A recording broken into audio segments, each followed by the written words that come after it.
আমাদের দেশে বিভিন্ন পশু প্রাণীকে অমঙ্গল মনে করা হয়। বিশেষ করে পেঁচার ডাক আমাদের দেশের মানুষ ভালো দৃষ্টিতে নেয় না। যদি পেঁচা ডাকে তাহলে মনে করে কোনো অমঙ্গল হবে। গভীর রজনীতে একটা পাখি বিভিন্ন গ্রামে গ্রামে ডাকে।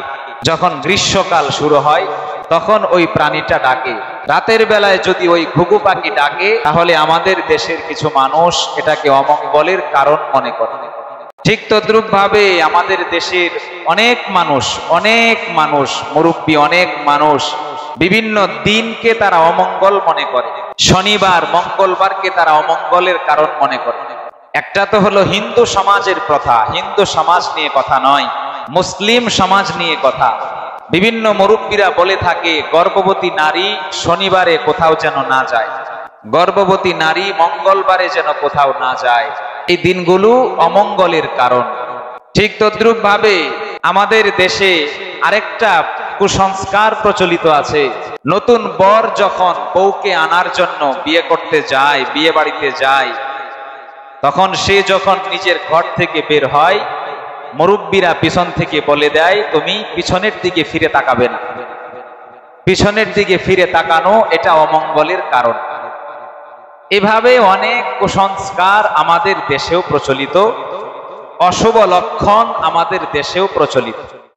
وقال سيدنا ونبينا رسول الله صلى الله عليه وسلم لا عدوى ولا طيرة ولا هامة ولا صفرا وفي رواية ولا نوء ولا غولا أو كما قال رسول الله صلى الله عليه وسلم صدق الله مولانا العظيم وصدق رسوله النبي الكريم ونحن على ذلك لمن الشاهدين والشاكرين والذاكرين والحمد لله رب العالمين. وقال تعالى في شان حبيبه إن الله وملائكته يصلون على النبي يا أيها الذين آمنوا صلوا عليه وسلموا تسليما. সকলে দুরূদ শরীফ পাঠ করি। আল্লাহুম্মা সাল্লি আলা মুহাম্মাদিন ওয়া আলা আলি মুহাম্মাদ কামা সাল্লাইতা আলা ইব্রাহিম ওয়া আলা আলি ইব্রাহিম ইন্নাকা হামিদুম মাজিদ।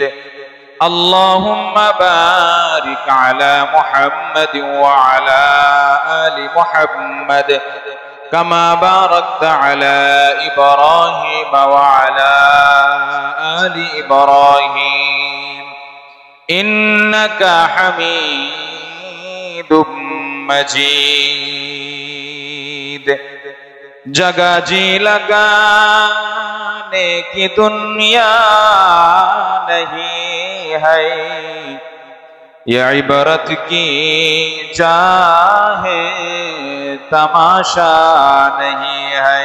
बलगल उला बिकमालिही कशफत दुजा बिजमालिही हसनत जमीअ खिसालिही सल्लु अलैहि व आलिही. আলহামদুলিল্লাহ, মহান রব্বুল আলামিনের দরবারে অসংখ্য অগণিত শুকরিয়া এবং কৃতজ্ঞতা জ্ঞাপন করছি, যে মহান রব্বুল ইজ্জত আমাদেরকে বড় মায়া করে স্নেহ করে কুল মাখলুকাত থেকে যাচাই বাছাই করে গোটা পৃথিবীর মধ্যে সর্বশ্রেষ্ঠ জায়গা তার পবিত্র ঘর মসজিদে আসার বসার তৌফিক দান করেছেন। বিশেষ করে জুমার দিন জুমার নামাজ আদায়ের লক্ষ্যে আগে আগে আসার তৌফিক দান করেছেন। সেজন্য মালিকের দরবারে মন থেকে হৃদয় উজাড় করে জবান ছেড়ে ভক্তি ভরে সমস্বরে আওয়াজ করে সকলে মিলে মহব্বতের সাথে শুকরিয়া তান বলি আলহামদুলিল্লাহ। সম্মানিত হাজিরিন, আরবি মাস অনুযায়ী আজকে হলো মুহররমের 29 তারিখ। আরবিতে 12 মাসের মধ্যে প্রথম মাসের নাম হলো মুহররম, দ্বিতীয় মাসের নাম হলো সফর। যে সফর মাস আগামী 2-1 দিনের মধ্যেই শুরু হয়ে যাবে, সফর মাসকে সামনে রেখে কয়েকটি গুরুত্বপূর্ণ বিষয় আমাদের জানা দরকার। আল্লাহ পাক রব্বুল আলামিন গোটা পৃথিবী যখন সৃষ্টি করেন, এই পৃথিবীটাকে পরিচালনার জন্য রব্বুল আলামিন 12টা মাস নির্ধারণ করেন। যে 12টা মাসের কথা সূরাতুত তাওবার 36 নম্বর আয়াতের মধ্যে বলা হয়েছে। এই 12টা মাসের মধ্যে গুরুত্বপূর্ণ একটা মাসের নাম হলো, যেটা মুহররমের পরে আসে, তথা সফর মাস। সফর মাসকে সামনে রেখে আরবের জাহিলি যুগের লোকেরা বিভিন্ন কুসংস্কার, বিভিন্ন অশুভ দৃষ্টিভঙ্গি লালন করত। সফর মাসটাকে তারা অমঙ্গল মনে করত।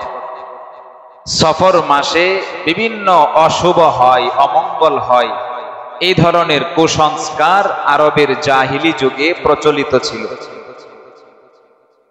বিশেষ করে তারা মনে করত সফর মাসে কোনো কল্যাণ নাই।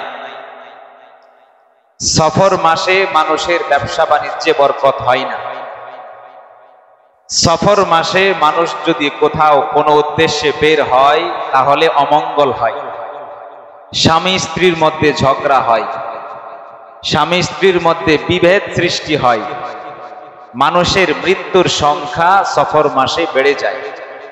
এই ধরনের কিছু কুসংস্কার নবীজির আগমনের পূর্বে আরবের জাহিলি সমাজে প্রচলিত ছিল। ওই প্রথা অনুযায়ী আমাদের দেশের মধ্যেও সফর মাসকে সামনে নিয়ে নয়, এমনিই বিভিন্ন অশুভ দৃষ্টিভঙ্গি লালন করা হয়। যেমন আমাদের দেশে বিভিন্ন পশু প্রাণীকে অমঙ্গল মনে করা হয়। বিশেষ করে পেঁচার ডাক আমাদের দেশের মানুষ ভালো দৃষ্টিতে নেয় না। যদি পেঁচা ডাকে তাহলে মনে করে কোনো অমঙ্গল হবে।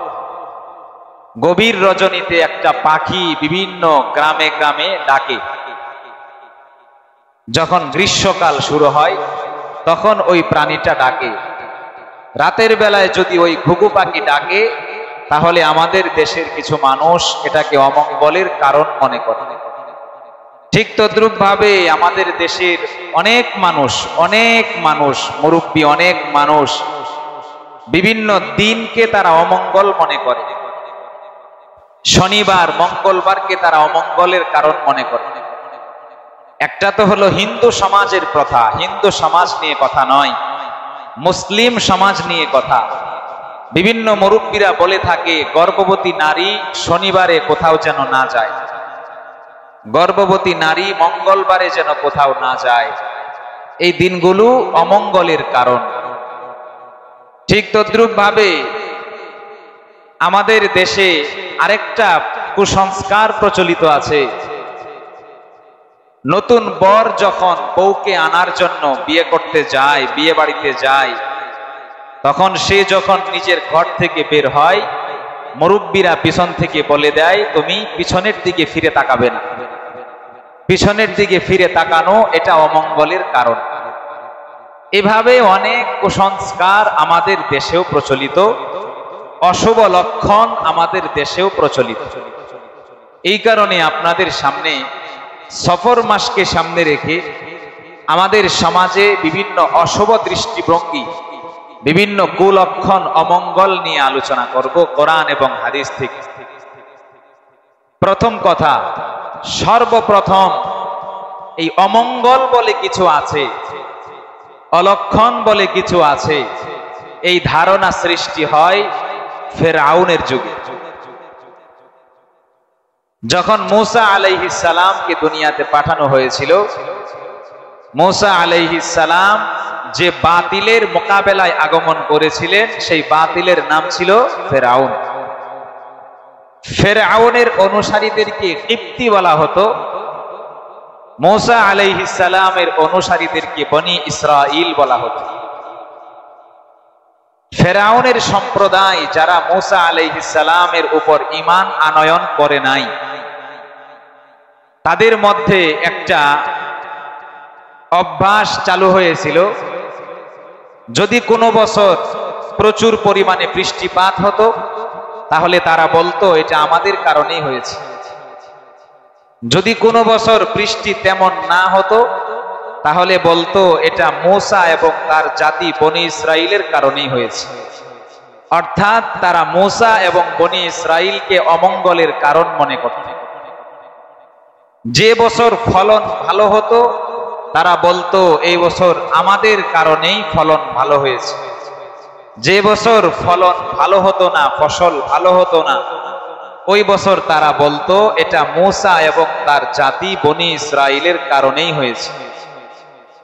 এভাবে ভালো কাজগুলোকে নিজেদের দিকে সম্পৃক্ত করত, খারাপ কাজগুলোকে মূসা এবং তার সম্প্রদায় বনি ইসরাইলের সাথে সম্পৃক্ত করত।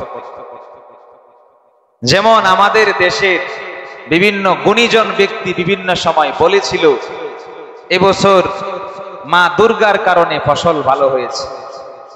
অতীতে বিভিন্ন গুণীজন ব্যক্তি এমন কথা আমাদের দেশে বলেছে। এটা হলো একটা অশুভ দৃষ্টিভঙ্গি। কল্যাণ এবং অকল্যাণ যিনি আনয়ন করেন তিনি কে? কল্যাণ এবং অকল্যাণের মালিক যিনি তিনি কে? মানুষের কোনো ক্ষমতা নাই, কোনো প্রাণীর ক্ষমতা নাই, কোনো পশুর ক্ষমতা নাই, কোনো সময়ের ক্ষমতা নাই, কোনো দিনের ক্ষমতা নাই। সকল ক্ষমতা যার তিনি কে? আল্লাহ। তাহলে বনি ইসরাইলরা এই কথা বলতে লাগলো, বনি ইসরাইলদেরকে ফেরাউনের সম্প্রদায় এই কথা বলতে লাগলো, ভালো হলে আমাদের কারণে, খারাপ হলে তোমাদের কারণে, যত অমঙ্গল আছে সেই অমঙ্গল তোমাদের কারণেই হয়। আল্লাহ পাক রব্বুল আলামিন সর্বপ্রথম এই অশুভ দৃষ্টিভঙ্গি, এই অমঙ্গলের চিন্তা চেতনাকে খণ্ডন করে সূরাতুল আরাফের 131 নম্বর আয়াত নাজিল করে ঘোষণা দিলেন,